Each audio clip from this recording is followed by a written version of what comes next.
Do you want more? More time, more balance, more love, more sex, more money, more real, and less bullshit? This is the Women Wanting More podcast with Dr. Karen Osborne. Real life, real stories, plus real tips to get you more of what you want.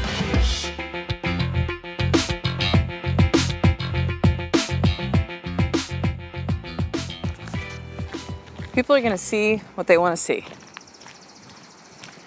You know, it's there's some lessons for me to learn in this, but there are still some things about when I either podcast something, write something, and that could be write something by post on Facebook, or I put a picture on Instagram, and the meaning behind the words, the intention behind it, gets completely, discombobulated. And I can post something, and there'll be one little nugget about a piece of it, and I'll give you some context about this in just a moment. And that person will latch onto it and go, that's it. It's almost like they found something that had meaning for them, and they stopped there. They just assumed this is what the message actually means. So let me give you some context with this. So I put out a post this morning, having a very, lots of lessons this week, lots of lessons. I am dealing with some sciatica pain for the last 4 weeks. Pain in my body is something it's so foreign to me. I've always taken great care of my body. I've been in a chiropractic care most of my adult life since I've been 21. I move my body every single day. I don't put a lot of shit in. I drink a lot of water, take ketones, I sleep. Like, I'm happy with where I am in my life. Like, just feeling these things it's not normal for me. And so about 4 weeks ago at boxing, I kind of felt something tweak, and it felt like it was my knee, and I was like, oh, well, just, take it a little easier, and I've modified stuff. Well, it kind of would get better and then worse and better, and just getting progressively worse and worse and worse, to the point of it went from my knee to my calf to now it's like my entire leg. I'm going to get checked by my chiropractor yesterday, my good friend Craig Bentham at BackFit, and he's like, dude, this is sciatica. And I'm like, fuck, you're right. This is so painful. I can't sleep well. Driving's intense because it's my right leg, which is an accelerator and brake leg, in a position that makes it worse. Sitting's incredibly difficult. Movement's good, like most movement. I mean, I can't skip right now in boxing. I can't do any kind of like that higher impact stuff. I have to move a little bit slower. I don't really quite have the speed. But like right now as I'm walking, recording this from dropping off Tyson at school, like walking feels good. Going downhill is hard, but just, movement is actually a better thing. This is why too, lying down, especially at night, it's brutal for me. I'm not sleeping well now. And I think with a lot of the stuff that's been building up this week, I just broke yesterday. I went to go see Craig to get checked and started talking about maybe we should do an MRI, and I was like, I think it kind of hit me. I'm like, fuck, this could be something a little bit more serious. And then, so because I have spinal decompression, I get done there, as well as my weekly adjustments or alignments. Went back for that, and I couldn't even lie down. Like, it was just, lying down my back was painful as fuck. And then we did the treatment, like, face down. And you can just imagine, so like face down, kind of strapped in and stuff. I didn't realize until about like a minute or two in, like how vulnerable that it felt. It felt very uncomfortable. I don't mean in a physical way, just emotionally, kind of being strapped in face down. Like it's something just kind of like triggered inside of me. And I was like, and I could have like pushed the little button and said, hey, can you come over? Like, I'm done. But, I kind of knew this was a way for us to really start to heal some of this some more, and just kind of, dealt with it. But throughout the whole thing, it's like, and even leading up to, I'm super emotional. Still kind of emotional about it.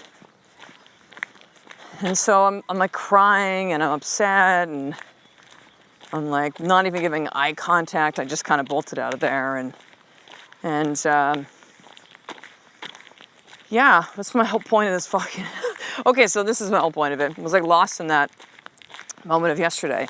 So yeah, really emotional. And it's not just the physical pain stuff. It's some challenges we've had with Tyson this week and some other things coming up. And it's been a lot, right? And so I wrote a post about it. And the post was just basically that There are times in your life, I don't care how much that you're doing this work that I talk about here on the podcast. I don't care if you're one of my one-on-one clients, group clients, you've been at one of my live events, you're in the sisterhood, you listen to the podcast here, you just kind of lurk on the sidelines and you've been doing some things, it's gonna fucking happen. It'll happen that even with doing all these things, that some pressure will begin to build up. Now, in the past, before I really discovered this way of being, which is what I teach here on the podcast, what I've done in my life for the last 2.5 years, it would be a suppression. Things would come up and I wouldn't deal with them. I would numb. I would go, I'm fine, it's okay. And that could be things in my marriage. It could be things with our business at the time, our practice. It could be things with the kids, personal things that was a feeling experience, and I would just squash it all down. And just like that inner tube in the pool that you push into the water, it eventually pops back up. And so that would happen often. Every couple weeks, just kind of explode, right? So this was an interesting experience yesterday because it made me realize that even if you are doing all of this work, there's going to be times shit like that comes up and you will need to release it. And that can be different from you. It could be you cry. It could be you scream and yell. It could be you vent into your phone or with a good friend who will just sit there and listen. You sit in it and you allow yourself to fucking experience that shit. You let it out. Like that pressure, you have to release it. You have to release it. And so my point was essentially that. It's just if you feel like having these days where you're just you feel like you're falling apart or feel like you're losing it, it's normal. It's normal. But yet what some people saw in the post was, oh, well, maybe, you're just doing too much. Or, hey, I have this special balm. Why don't you try this balm? And it's what the fuck?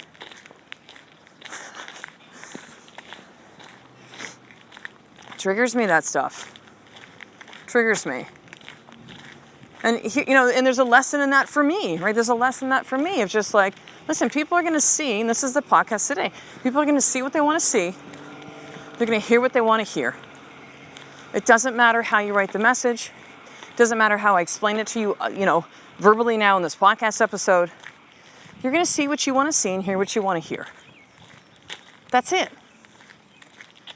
And if we choose, because it is a choice to be triggered and upset by people's reactions or responses to your intention, as misconstrued as it might be from the original message, it's not up to us. They're going to see what they want to see and they're going to hear what they want to hear. It's not up to us to say, well, wait a second, maybe I should have told it differently. Or I didn't mean it. How could they not understand what? Because they didn't. Because there was something else that they wanted to see and something else they wanted to hear.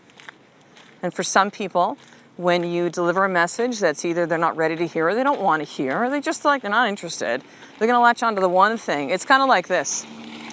When kids are learning how to, well, actually, this might even just be real to you. Kids, adults, if you're reading something and you're not really quite comprehending what it is, right? Maybe it's a word that you stumble upon that you don't understand. Big complicated word, maybe it's a medical word or something. What will happen is the brain essentially shuts off. It doesn't see anything past that because it's almost like it's reached this sticking point. It's like it dams up the learning process.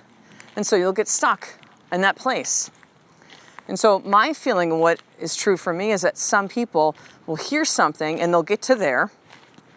Then they'll hear something that's not familiar, or they'll read something that goes against what they believe to be true, and they will stop there. They won't go any further into the message. They won't hear anymore. They won't see anymore. So, that can be the case as well, too.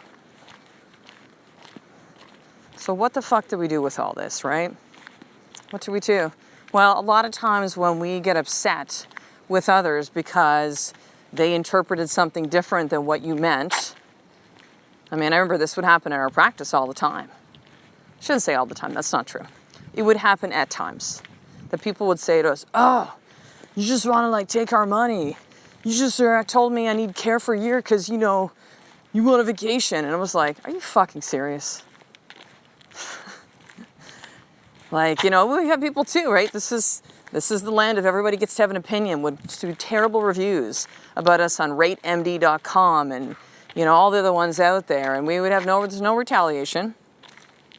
There's no ownership for that, of course, because it's someone's cryptic ID, Mary4321. There's no responsibility for it. You don't have to tell a person to their face. You can just write it in an honest post. Easy peasy, lemon squeezy, man. But those things used to really upset me early on in practice. I'm like, how could they interpret that?